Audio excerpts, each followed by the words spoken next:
What's up, everybody? Smoove cosplayer here, your favorite salsa dancing cosplayer, bringing you my very first movie review. If you guys can't tell by the shirt I'm wearing and my background, that this is going to be on the Snake Eyes origin movie that came out last week. Got a chance to see it about 2 days ago, and if you can tell by my pause, I have very mixed feelings about this movie. None of which are actually okay. Some of them are because of the various changes to the story. Not the changes in general, just because, at this point, if you guys have been keeping up with my videos, you know that I've documented not documented, but told you guys about my journey from being that fanboy that nerd rages out over every single little change to that fanboy that's matured and still reserves his rights to not like or like changes, but he understands that changes are going to happen whenever something crosses mediums. And, some changes happen because of time, some changes happen because of this or that, but yeah, so it's not so much me liking or not liking changes. Actually, it's more so about the execution of said changes and some other things about the movie. So let me start with the spoilery stuff. This is not going to be a spoiler-free discussion. Let me get that out the way here if you didn't already know about the title. So pause for a second, give you guys some time, decide if you want to stick on, or if you've decided that you want to see the movie, you haven't seen it yet, and you want to see it before you watch this. You got time. All right, cool. So pause for a second.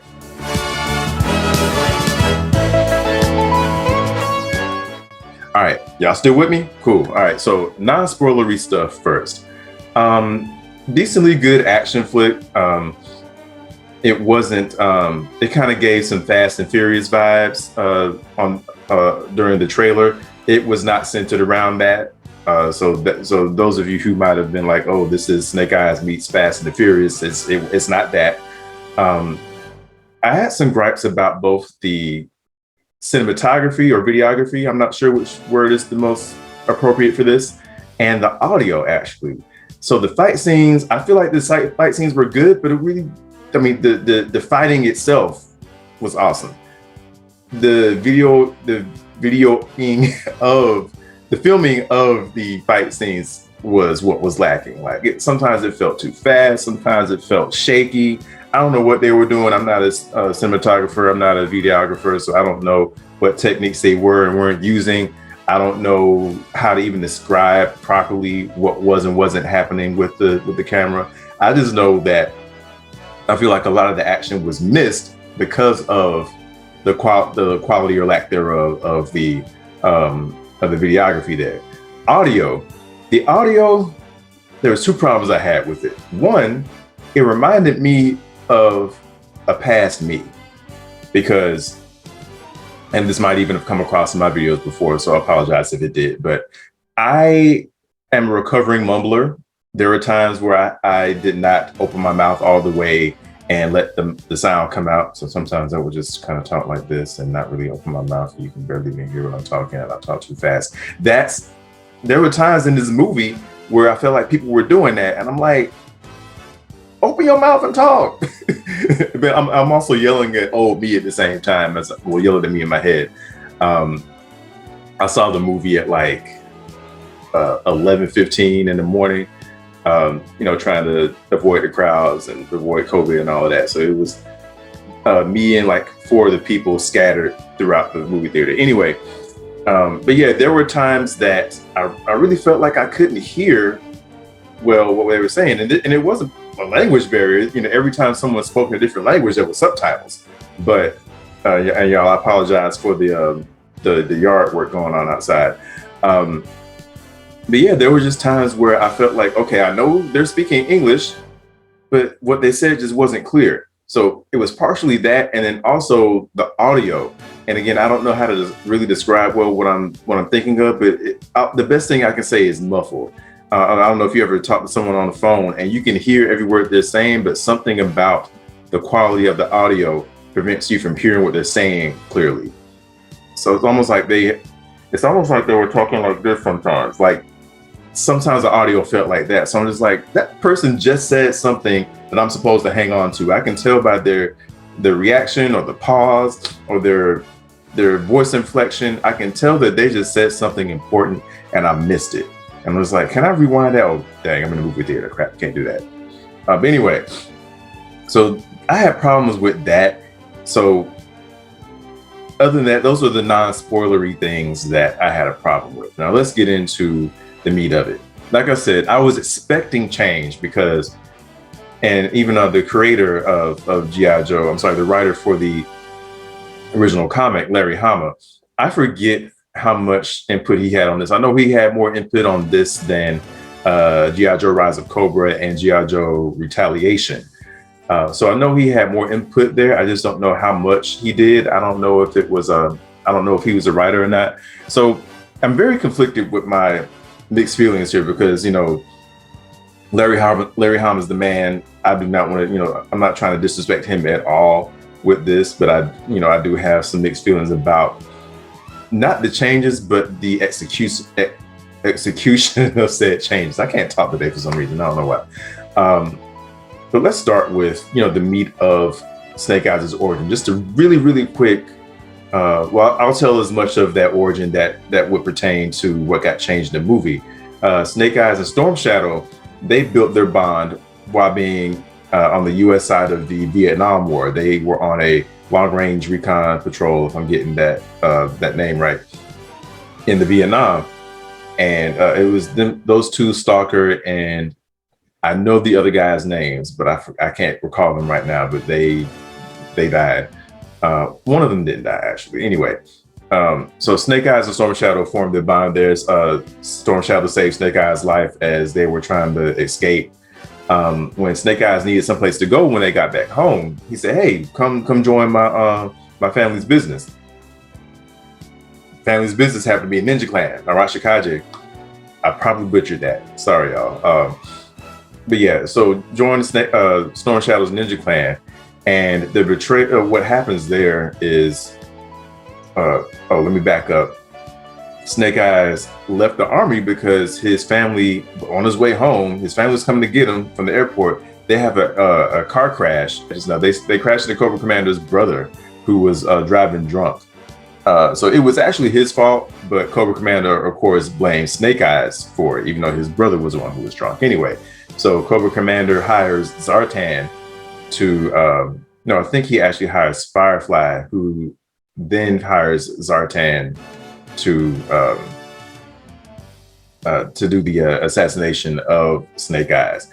And Zartan, and I'm going to come back to this in a minute, Zartan infiltrates the clan as well.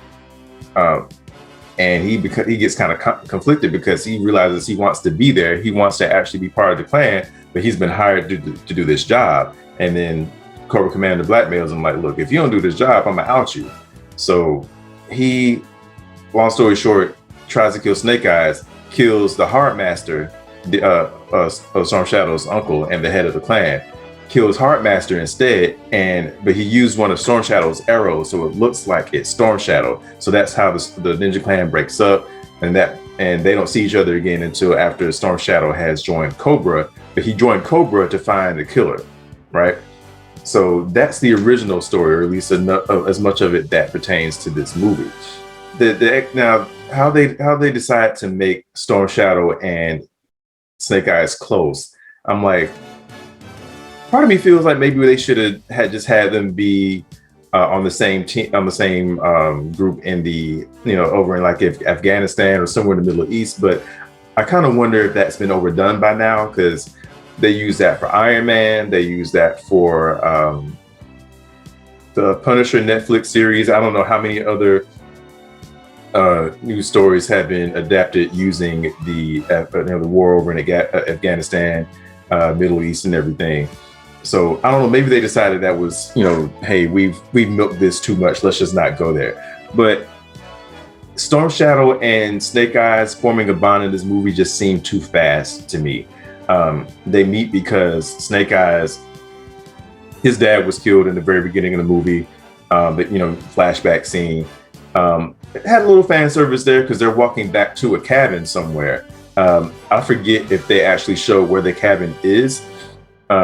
So I don't know if it was in the exact same location that it is in the comics, but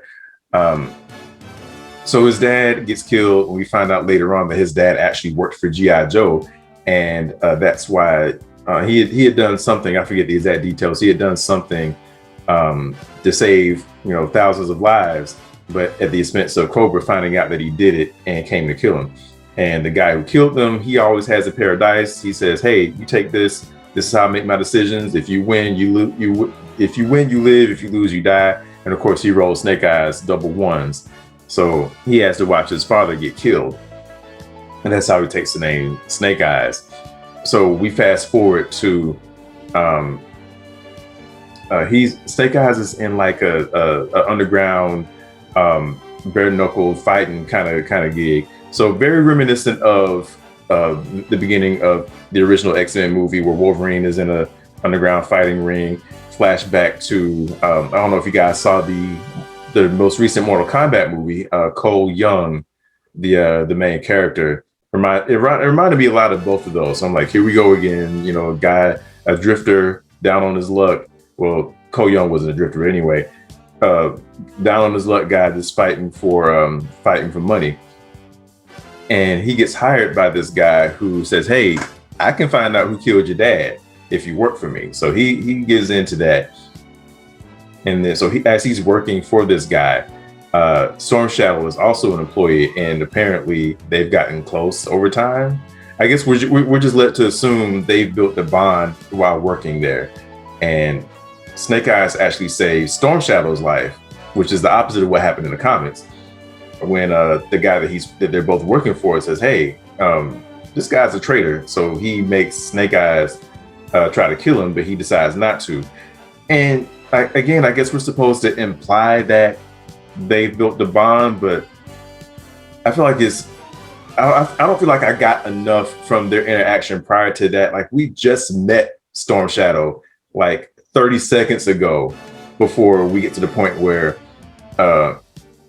their boss wants Snake Eyes to execute him. So it's just like they're counting on us to just fill in too much blanks there, I believe. So he saves his life. So Storm Shadow's like, "Hey, I owe you a life debt. I want you to come to Japan with me and join my ninja clan." So, and it's just basically just the execution of that. I was just like, can we get like a little montage of him, working in the place and interacting with Storm Shadow? Can we get a little bit more background on that? I just really felt like that was rushed.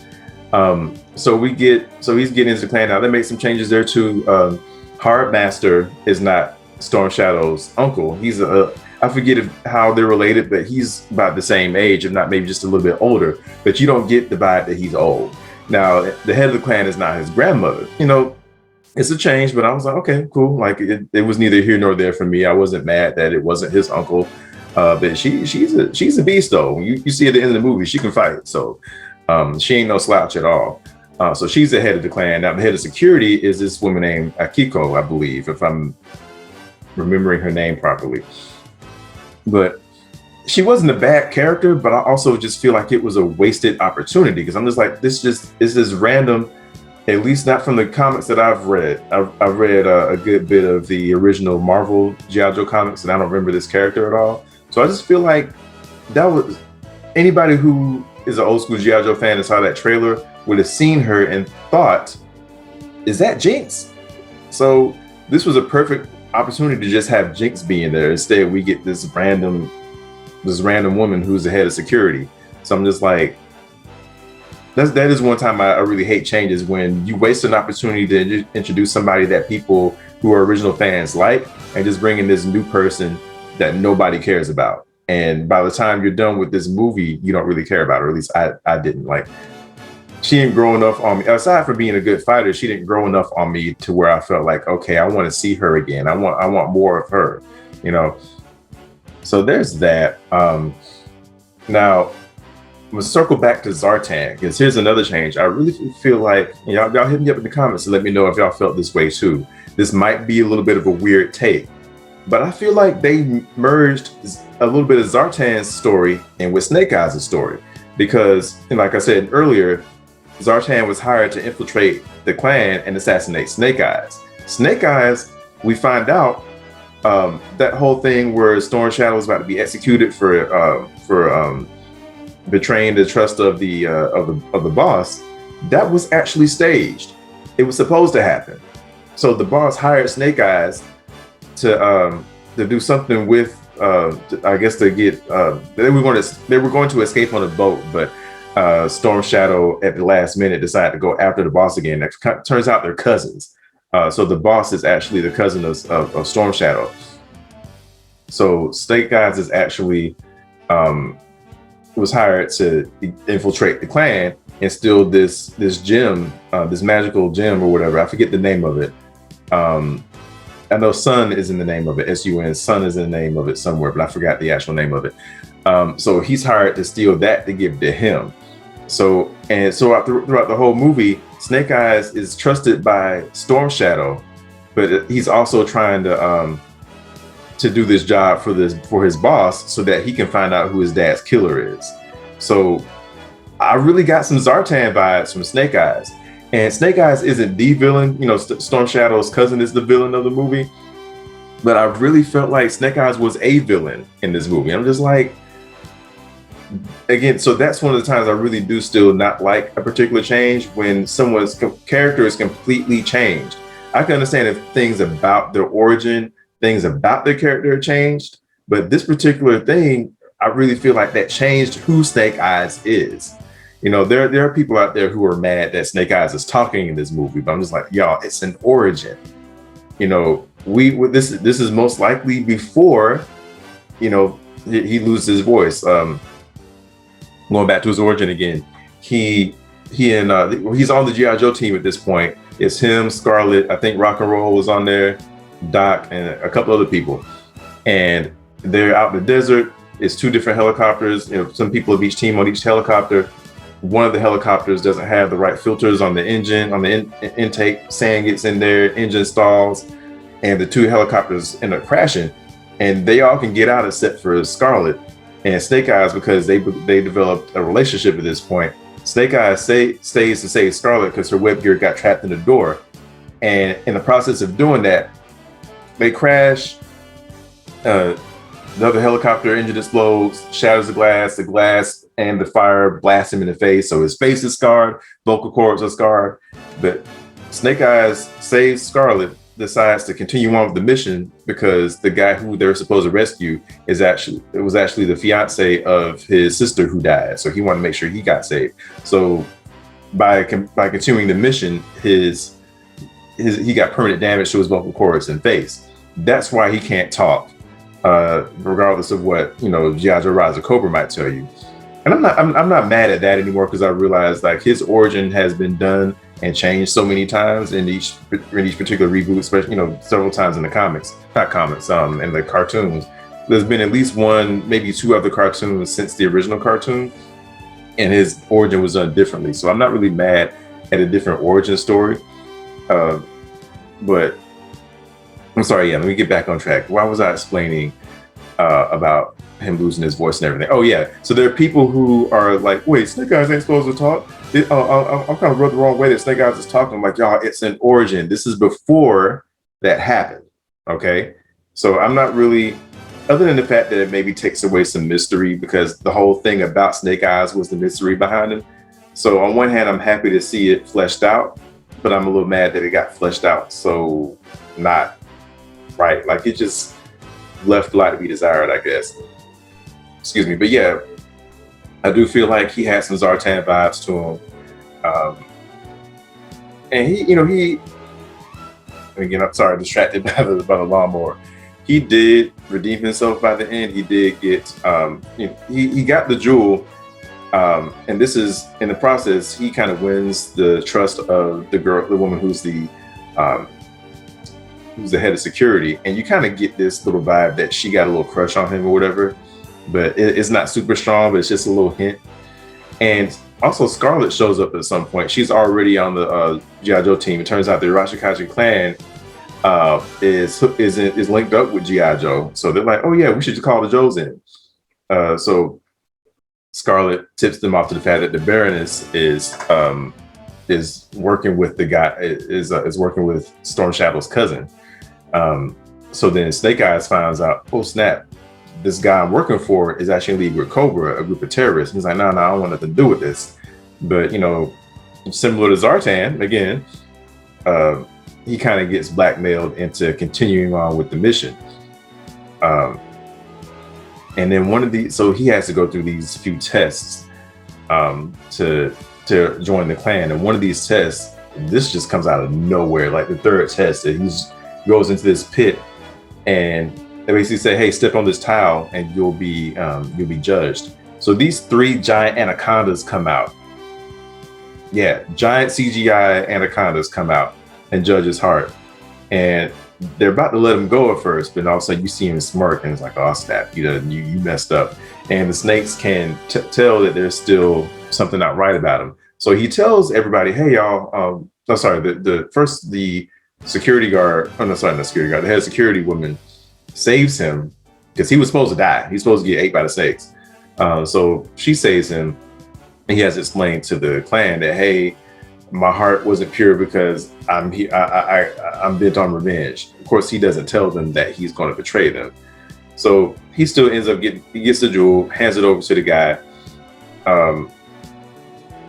and they lead it to the guy who killed his father. And he's just some random guy who was working for Cobra. And Snake Eyes was like, wait, so it was Cobra's fault the whole time. And so he basically lets the guy go. He's like, look, what have I done? So that's when he goes back and tries to make up for it. They get the jewel back, but not before Storm Shadow ends up trying to use the jewel to kill. Like the jewel, if you like squeeze it, like you can basically blow up anything. I'm severely simplifying it, but yeah. So he blows people up, can blow people up with it. So Storm Shadow, now the clan had vowed to never use it, only to protect it. So Storm Shadow, in his rage, tries to kill his cousin with it. Now he fails because he misses. Snake Eyes leads him to where the snakes are, and the snakes end up killing him. And Storm Shadow ends up being not banished from the clan, but his grandmother decides, hey, I'm going to be, after all this, I'm going to be the last leader of the clan. This is over after this. And Storm Shadow loses it. So he basically disowns the clan after that. But now they trust Snake Eyes. They trust Snake Eyes, which is, I'm just like, I was done with the movie at the point where Snake Eyes followed through with stealing the gem. So I was already, okay, I'm gonna just sit here and see how this goes. But yeah, I was done with the movie by then, but I was just like, that just doesn't feel right. Snake Eyes, after all he's done, they trust him again. But Storm Shadow, he's gone. The only okay, I'm not gonna say the only mistake, because they kind of gave him crap about bringing an outsider in. So that, and the fact that he used the gem we shouldn't have. So that's why. So I can see how that was a grievous offense. And there's a part of me that's like, Storm Shadow, why are you upset over that? But then really, you look at the fact that he was the heir to, not the throne, but heir to the leader of the clan. And his whole life, he'd been groomed to be the leader. He prepared for this for his whole life, and then just to have it snatched from his hands, at the last minute because of one mistake or two mistakes, I could see his rage. So that drives him to Cobra. Baroness pulls a, I forget the lady's name, but spoiler alert if you haven't watched Falcon and the Winter Soldier and Black Widow. Contessa, I believe. She's played by the girl. She's played by the woman from Seinfeld. I forget her name. Elaine. That's the character's name. I forget her actual name. Anyway, Baroness kind of pulls that role here in recruiting Storm Shadow, and of course Scarlet recruits Snake Eyes. So yeah, so there's that. I mean, again, I just didn't like the execution of those changes. I don't know what actually would have been better, but like I just felt like some stuff was rushed. It was rushed with Snake Eyes and Storm Shadow's a bond. Snake Eyes was a villain. Snake Eyes had a little bit of Zartan's story in him, and I really feel like Scarlet and the Baroness were thrown in there just to give the the original fans some fan service. Like on one hand, I was glad to see them, but I do feel like they were just thrown in there. And I get the feeling that they may not explore Snake Eyes and Scarlet, being an item, being a couple, because I don't see. I saw more romantic energy, if you can even call it that, because it wasn't much, but it was a tad bit. I saw more romantic energy between Snake Eyes and Akiko, the woman who was the head of security for the clan. I didn't feel any between Snake Eyes and Scarlet. So either they're gonna up the ante on that relationship and whatever the next movie is, or this is gonna go in a completely different direction. Because I just don't from here. I don't see it. I don't see them having a spark at all. It was a little bit funny with Scarlet and Baroness. Apparently, they knew each other before, one joined Cobra and one joined G.I. Joe. So they had some playful banter, which was funny. It was enjoyable. I wasn't like fired up about it, but it was enjoyable. I think that is it. That's pretty much. I don't even know what grade I want to give this movie. I will say that I'm glad I saw it during the day and only spent like $7 and some change on it. I would have been a little bit mad if I spent full price on that movie. I wouldn't mind watching it again, but I would not be in a rush to watch it again. So yeah, that's how I feel about the Snake Eyes movie. Yeah, just mixed feelings. It was an okay movie. And again, I feel so heartbroken saying that, just because I know Larry Hama himself had a lot to do with the movie. But yeah, so that's it. Hopefully I'll be able to bring you guys some other movie reviews in the future. But that's it for me tonight, y'all. Y'all have a good night. Y'all have a good time, whatever con you're going to next. Good luck on your cosplay builds. Please hit that like button, that subscribe button, that share button. Leave me some comments, and I will see y'all in the next video. Peace.